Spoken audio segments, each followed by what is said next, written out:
नमस्ते। ऑस्ट्रेलिया की skilled migration की जो ये पूरी दुनिया है ना, ये काफ़ी कॉम्प्लिकेटेड लग सकती है। तो आज हम इसी को समझने की कोशिश करेंगे एकदम आसान भाषा में। देखेंगे कि परमानेंट रेजिडेंसी यानी पीआर तक पहुंचने का सीधा रास्ता क्या है। चलिए शुरू करते हैं। देखिए, एक माइग्रेशन लॉयर होने के नाते ये सवाल मेरे सामने सबसे ज्यादा आता है। मेरा स्कोर इतना है, मेरा प्रोफेशन ये है, मेरे चांसेस क्या हैं? शायद ये सबसे कॉमन सवाल है और इसके पीछे की जो बेचैनी है वो मैं अच्छी तरह समझ सकता हूँ। तो ये सब होता है जनरल स्किल्ड माइग्रेशन प्रोग्राम के तहत, जिसे हम जीएसएम भी कहते हैं। ये एक पॉइंट्स टेस्टेड सिस्टम है, मतलब सब कुछ पॉइंट्स का खेल है। और आज हम जिन वीजास की बात करने वाले हैं वो सब इसी के अंदर आते हैं। तो चलिए अब बात करते हैं उन 3 मेन रास्तों की जो परमानेंट रेजिडेंसी तक ले जाते हैं। एक एक करके इन्हें समझेंगे और देखेंगे कि इनमें से कौन सा किसके लिए बेस्ट है।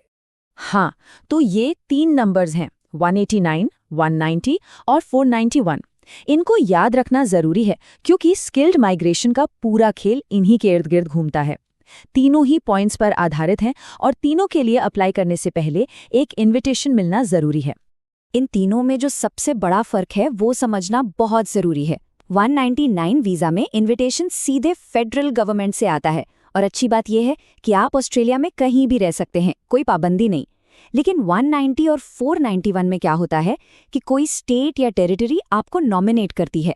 इसका मतलब है कि आपको उसी स्टेट में या उसके किसी रीजनल एरिया में रहना होगा। और एक और बड़ा फर्क, 199 और 190 सीधे परमानेंट वीजा हैं, जबकि 491 एक प्रोविजनल वीजा है। इसको समझने का एक बहुत ही बढ़िया तरीका है। सोचिए कि 199 वीजा एक नेशनल क्रिकेट टीम का सिलेक्शन है। पूरे देश से जो बेस्ट प्लेयर्स होंगे, मतलब जिनके पॉइंट्स सबसे ज्यादा होंगे, बस वही चुने जाएंगे। जबकि 190 और 491 किसी रणजी टीम के ट्रायल जैसा है, जहां वो स्टेट ये देखता है कि क्या उनकी टीम को एक अच्छे बल्लेबाज या गेंदबाज, मतलब आपके स्किल की जरूरत है या नहीं। चलिए अब आते हैं इस पूरे सिस्टम के दिल पर, यानी कि पॉइंट्स टेस्ट। आखिर ये स्कोर बनता कैसे है? ये नंबर 65, इसको ध्यान से देख लीजिए। ये वो मैजिक नंबर है, मतलब वो मिनिमम स्कोर जो इन तीनों वीजा में से किसी के लिए भी कंसिडर किए जाने के लिए चाहिए ही चाहिए। लेकिन यहाँ एक बहुत जरूरी बात समझनी होगी। 65 पॉइंट्स का मतलब है कि आप रेस में हिस्सा लेने के लिए एलिजिबल हो गए हैं। रेस जीतेंगे, इसकी कोई गारंटी नहीं है। अगर आपका प्रोफेशन ऐसा है जिसमें बहुत ज्यादा कंपटीशन है, तो आपको इससे कहीं ज्यादा पॉइंट्स की जरूरत पड़ेगी। अब ये पॉइंट्स मिलते कैसे हैं? देखिए, उम्र एक बहुत बड़ा फैक्टर है। सबसे ज्यादा पॉइंट्स यानी 30 मिलते हैं 25 से 32 साल की उम्र में। ये गोल्डन पीरियड है। जैसे जैसे उम्र बढ़ती है, पॉइंट्स कम होते जाते हैं। फिर आता है इंग्लिश, और यहाँ पॉइंट्स का फर्क देखिए कितना बड़ा है। अगर आइल्स में हर बैंड में 6 हैं, तो आपको बस एलिजिबिलिटी मिलती है, पॉइंट्स 0। लेकिन जैसे ही आप हर बैंड में 7 लाते हैं, सीधे 10 पॉइंट्स मिल जाते हैं, और 8 लाने पर तो 20 पॉइंट्स। ये एक गेम चेंजर हो सकता है। मैं हमेशा लोगों को यही सलाह देता हूं कि इस पूरे प्रोसेस को 2 हिस्सों में बांटकर देखें। एक तरफ वो चीजें हैं जो हमारे हाथ में हैं, जिन्हें हम कंट्रोल कर सकते हैं, जैसे अपना इंग्लिश स्कोर बदलना, नाटी का लैंग्वेज टेस्ट देकर एक्स्ट्रा पॉइंट्स लेना, या फिर और वर्क एक्सपीरियंस हासिल करना। और दूसरी तरफ वो चीजें हैं जो हमारे कंट्रोल में नहीं हैं, जैसे कि हमारी उम्र। हमेशा उन चीजों पर फोकस करना चाहिए जिन्हें हम बदल सकते हैं। तो देखिए, सिर्फ ज्यादा पॉइंट्स ले आना ही काफी नहीं है। यहाँ असली खेल है स्ट्रैटेजी का, और इसके लिए खुद से 3 सवाल पूछने बहुत जरूरी हैं। सबसे पहला और सबसे अहम सवाल, आपका नॉमिनेटेड प्रोफेशन क्या है? यही तय करेगा कि आप कौन कौन से वीजा के लिए अप्लाई कर सकते हैं। ये जानना बहुत ही क्रिटिकल है।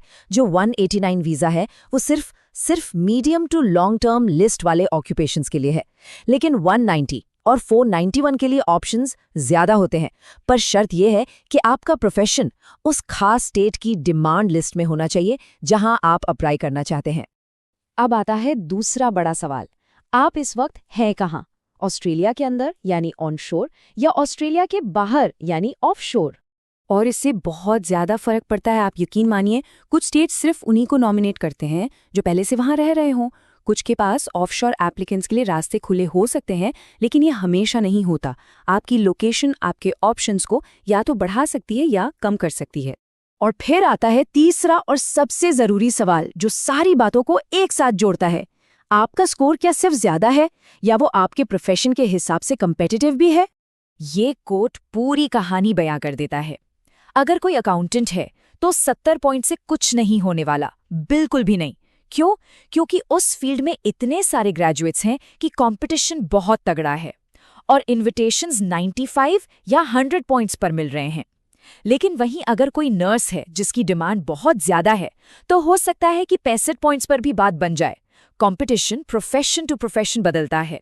तो ठीक है, इतनी सारी जानकारी के बाद अब सवाल ये है कि करना क्या है, आगे का रास्ता क्या है। चलिए इसे एक सिंपल एक्शन ओरिएंटेड प्लान में बदलते हैं। देखिए, पूरी प्रोसेस को हम इन 5 आसान स्टेप्स में तोड़ सकते हैं। सबसे पहले आपको चाहिए एक पॉजिटिव स्किल्स असेसमेंट, जो ये साबित करे कि आप अपने काम में क्वालिफाइड हैं। इसके साथ ही अपना इंग्लिश टेस्ट भी पूरा कर लें। जब ये दोनों चीजें हो जाएं, तब आप एक एक्सप्रेशन ऑफ इंटरेस्ट यानी EOI सबमिट करते हैं। अगर आपकी प्रोफाइल सेलेक्ट हो जाती है, तो आपको वीजा अप्लाई करने का इनविटेशन मिलता है और फिर आपके पास 60 दिन होते हैं अपना फाइनल एप्लीकेशन लॉन्च करने के लिए। तो आखिर में सवाल सिर्फ ये नहीं है कि कितने पॉइंट्स हैं। असली सवाल ये है, क्या हर उस पॉइंट को हासिल करने की पूरी कोशिश की गई है जो कंट्रोल में था? क्या इंग्लिश स्कोर बेस्ट है? क्या पार्टनर के स्किल्स का फायदा उठाया गया है? क्योंकि जीत और हार का फैसला इन्हीं छोटी छोटी रणनीतियों से होता है। आपकी कामयाबी की चाबी इसी में छिपी है।